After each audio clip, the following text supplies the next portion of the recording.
Hey guys, welcome back to the What About AI podcast. I'm Sean Boyce, James Perkins. and the topic that we have for you today is all about Block.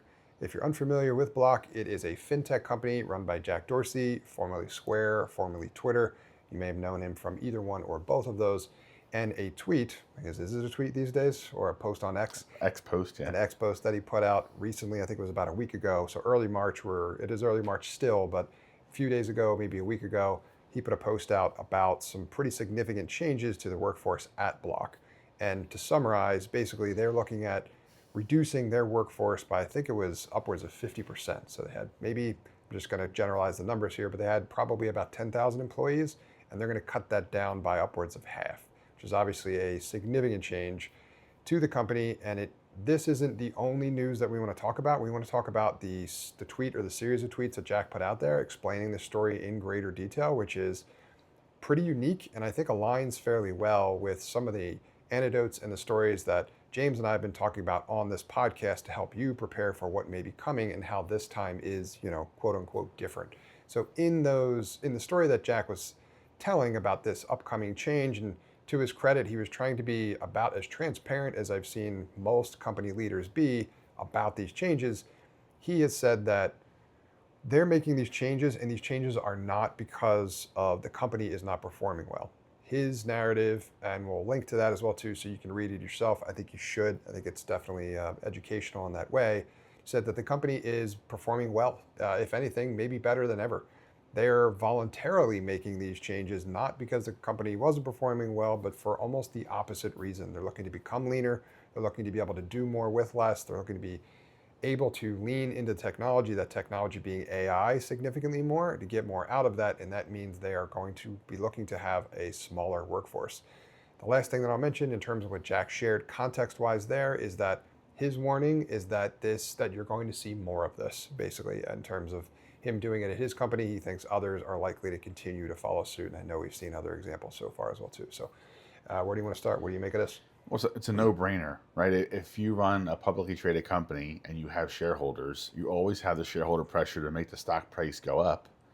And when Block announced they were laying off all these staff, overnight, the stock price jumped to 20%. So any company looking for that jump is now evaluating this as an option. And the times of saying like, oh, AI can't replace this, AI can't replace that are gone. There are tons of things AI can automate and replace. We talk to clients every day that are doing that right now. Our big focus has been how do you better enable your workforce to increase output versus lay off half your workforce like Jack did at Block, but it's going to happen. This is the first domino in a series of dominoes to fall. Or if you want to look at it differently, this is the ball rolling down the hill. They just pushed this ball off the top of a cliff and it's coming down. It's going to keep gaining momentum as it goes. So other companies are going to follow suit. The key, if you're watching this, is to make sure you're not part of the population of folks that are deemed unnecessary and replaceable via automation. And if you are one of those folks, or you think you might be, then you have to make sure that you are enabling the automation and trained up to be at or above your peers in terms of AI skill sets. Those are the folks that stayed. Those are the folks that were left behind. I've seen interviews since the Block announcement, because this is like a week and a half ago. After that happened, you might not be surprised to hear our business blew up with requests. It's just because it gained more public-wide awareness. But the people that stayed behind in all the interviews I saw at Block are folks that were using AI to automate internal processes. So that's the person you want to be if you're not already. Yeah, if you're looking to protect yourself for sure, I think that's about as good as the advice gets at the moment. Obviously, these are bigger changes and they're flying at us very quickly. Also, to add to the narrative that we've shared with you thus far as well too, I think January goes on record officially as being the highest number of layoffs from an overall whole number count, which hit almost 110,000 in a single month. That's been the greatest on any month since 2009, which takes us all the way back to the great financial crisis, is just kind of around the time period when our careers were just starting. So that's been quite a while.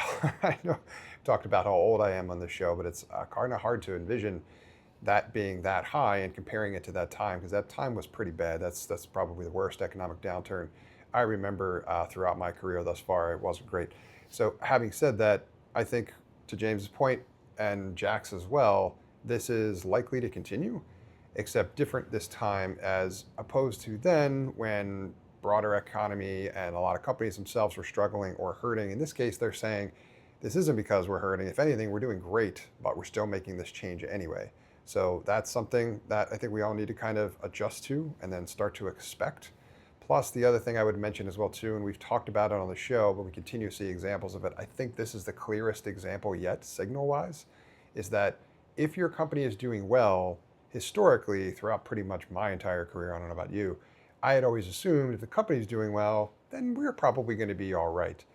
In this case, obviously, that's not what happened to upwards of half of the workforce at Block. So just because the company is doing well doesn't mean that you are necessarily safe. So like James is saying, I think it would be important to take the necessary precautions to protect yourself either way. Like he built Twitter initially and left to go blow up Square, build that bigger, make it Block. Their stock ticker's XYZ if you don't know. I mean, it's a big, big company. He didn't have to do this, but he said basically he did have to do it. It was so obvious they didn't need this many resources. And then he mentioned also like maybe they overhired a little bit during COVID. And he kind of like diversified the blame a little bit or dispersed it a little bit. But the reality is at the end of the day, this was possible because of automation. And it's not like anyone saying, oh, this might be the worst it gets. You're wrong. I mean, I've seen tons of CEOs interviews in the past week and a half saying, well, companies have to band together to make sure we don't cause too much disruption in the workforce all at once. If they're saying that, they've already thought about it, right? If they're saying we have to get together to figure out how to slow down the economic impact of laying off this many people, that means they've built a plan around it. They've seen the plan and they know they want to go that route. So I'm not trying to be a doomsdayer here or say that you shouldn't have optimism. I am saying be prepared. Yeah. Be sensible. If you don't have a savings, you should start having a savings. If you're not using AI every day, you should probably start learning how to use it for yourself and for your career.